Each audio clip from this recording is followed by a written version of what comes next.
नमस्कार, स्वागत है आपका उत्तराखंड की खबरों में। मैं हूं आपके साथ सुमन पाल।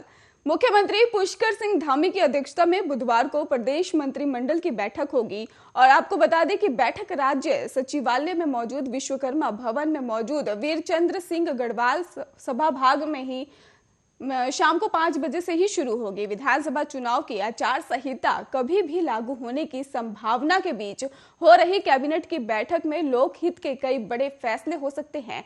पिछली कैबिनेट में राज्य आंदोलनकारियों को सरकारी नौकरी में 10% क्षैतिज आरक्षण के मसले पर सिर्फ चर्चा हो पाई थी और बुधवार को बैठक में ही इस प्रस्ताव पर सरकार कोई निर्णय ले सकती है। इसके अलावा कैबिनेट में कुछ प्रस्ताव पर निर्णय लेने के लिए भी मुख्यमंत्री को अधिकृत किया गया था। बैठक में मुख्यमंत्री धामी और पुलिस ग्रेड पे लोक निर्माण विभाग के संविदा कर्मचारियों और पीआरडी कर्मियों को भी 300 दिन रोजगार देने के प्रस्ताव पर अपना निर्णय बता सकते हैं। प्रदेश में कोरोना संक्रमितों के बढ़ते मामलों पर कैबिनेट में ही बैठक में मंथन हो सकता है।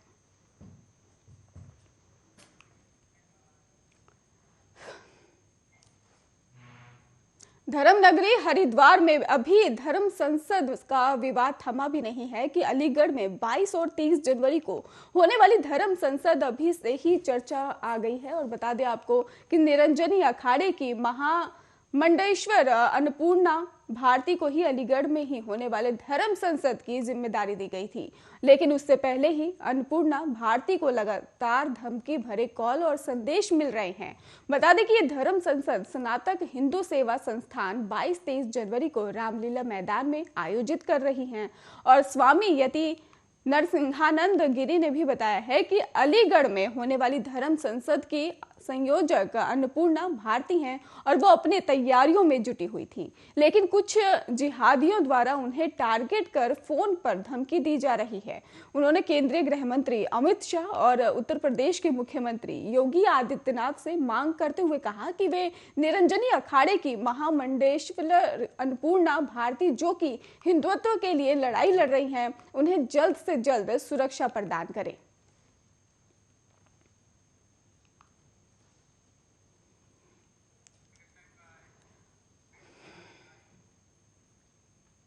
उत्तराखंड विधानसभा चुनाव 2022 के लिए कुछ ही समय शेष रह गया है और ऐसे में सभी दल जोड़ तोड़ की राजनीति में जुटे हुए हैं। इसी क्रम में पूर्व सीएम हरीश रावत हेलीकॉप्टर से ही कंडीसोर हेलीपैड में पहुंचे और यहां कार्यकर्ताओं ने उनका स्वागत जोरदार से किया और कंडीसोर में ही जनसभा को संबोधित करते हुए हरीश रावत ने बीजेपी पर निशाना साधा और गंभीर आरोप भी लगाए। उन्होंने कहा कि भाजपा ने अपने कार्यकाल में केवल और केवल भ्रष्टाचार को बढ़ाने का काम किया है। पूर्व सीएम हरीश रावत को भारी ठंड के बीच लोग सुनने को भी आए थे। आपको बता दें कि धनौल्टी विधानसभा सीट के विकास खंड थोलधार में सीएम धामी की रैली के बाद कांग्रेस के पूर्व सीएम हरीश रावत ने भी रैली कर माहौल अपने पक्ष में रखने की कोशिश की और शुरुआत भी की। हरीश रावत की जनसभा के दौरान हल्की बूंदाबांदी और होने लगी थी और इसके बावजूद लोग छाता लेकर कार्यक्रम में मौजूद रहे और डटे रहे।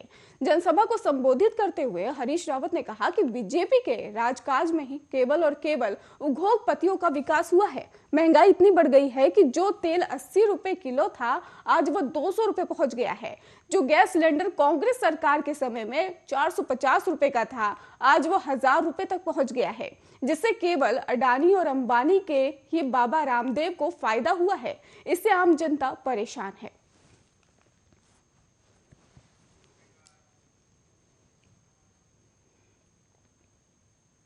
साल भर नौकरी समेत कई मांगों को लेकर बीते लंबे समय से धरने पर बैठे प्रांतीय रक्षक दल जवान बुधवार को ही सचिवालय कूच करेंगे। मंगलवार को पीआरडी जवानों ने ही प्रदेश सरकार के खिलाफ कैंडल मार्च निकाल प्रदर्शन किया, जबकि बुधवार को पीआरडी जवानों ने ही सचिवालय कूच करने का फैसला लिया है।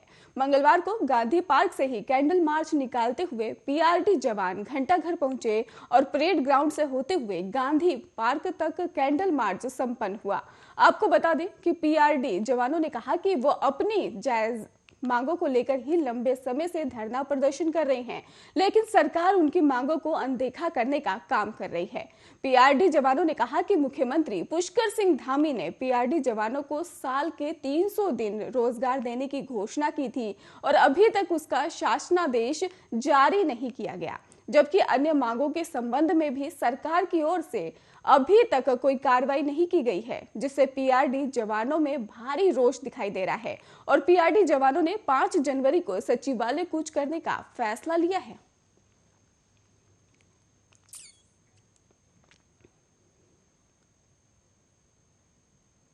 पश्चिमी विक्षोभ की सक्रियता के चलते ही राजधानी दून और आसपास के इलाकों के साथ ही पूरे उत्तराखंड में मौसम का मिजाज अचानक बदल गया है। मैदानी इलाकों में बारिश और ऊंचाई वाले इलाकों में बर्फबारी से तापमान में जबरदस्त गिरावट दर्ज की गई है। वहीं बुधवार को देहरादून में सुबह से बादल छाए रहे और वहीं चारधाम में मौजूद ऊंची चोटियों पर बर्फबारी हुई। उत्तरकाशी जनपद में मौसम खराब है और यमुनोत्री धाम और आसपास की चोटियों पर भी बर्फबारी हुई है। निचले इलाकों में भी बारिश से यहां ठंड बढ़ गई है और लोग घरों में ही दुबके दिखाई दे रहे हैं। बद्रीनाथ धाम में भी मंगलवार रात को बर्फबारी हुई। फिलहाल चमोली जनपद में भी मौसम खराब बना हुआ है। आसपास में भी घने बादल छाए हुए हैं। यहां मंगलवार देर रात से बुधवार सुबह तक बारिश और बर्फबारी हुई है। ऊंचाई वाले क्षेत्रों में बर्फबारी जारी है और बर्फबारी के कारण ही ऋषिकेश गंगोत्री हाईवे उत्तरकाशी से सुक्की टॉप के आगे बंद हो गया है।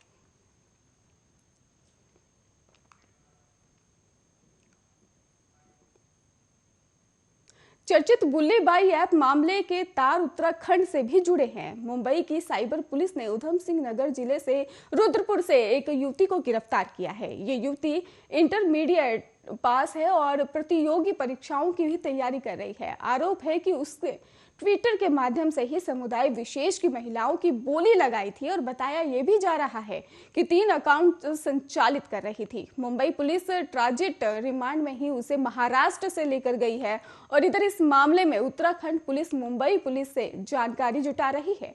बताया जा रहा है कि बुल्ली बाई ऐप पर समुदाय विशेष की 100 से ज्यादा महिलाओं के फोटो अपलोड किए गए हैं। इन फोटो पर उनकी बोली लगाई जा रही है और कुछ दिन पहले महाराष्ट्र के गृह मंत्री ने इस मामले में ही पुलिस को कार्रवाई करने के निर्देश दिए थे। पुलिस ने पड़ताल करने के बाद सोमवार को ही बेंगलुरु से ही एक युवक को गिरफ्तार किया था। आपको बता दें कि इंजीनियरिंग का ये छात्र विशाल ही खालसा सुपरमिस्ट नाम का अकाउंट चला रहा था और सब कुछ पंजाबी में लिखा हुआ था। कुछ दिन बाद उसने अपने अकाउंट का नाम भी बदल दिया था।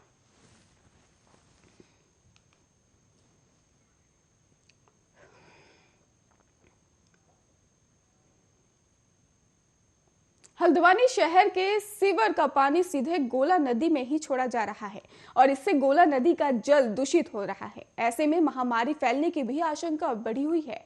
आपको बता दें कि वही जिम्मेदार विभाग एक दूसरे के ऊपर ठीकरा फोड़ते हुए दिखाई दे रहे हैं और अपना पलड़ा झाड़ते हुए भी नजर आ रहे हैं। सीवर के गंदे पानी से नदी का पानी गंदा होने के साथ साथ नदी में ही खनन कार्य में लगे मजदूरों को भी परेशानी का सामना करना पड़ रहा है और हल्द्वानी शहर के ही लिए सीवर ट्रीटमेंट व्यवस्था नहीं होने के चलते नगर निगम जल संस्थान द्वारा सीवर का पानी इधर उधर छोड़ दिया जा रहा है। आलम यह है कि अब सीवर के पानी को सीधे गोला नदी में ही छोड़ा जा रहा है और इसके चलते गोला नदी का जल भी दूषित हो रहा है और नदी के दूषित होने से महामारी फैलने की भी आशंका बनी हुई है। यही नहीं, सीवर के ही पानी से वन विभाग को भी भारी नुकसान पहुंच रहा है। जहां जंगल से ही सीवर का पानी छोड़ा जा रहा है और जो जंगल से होते हुए नदी में ही पहुंच रहा है।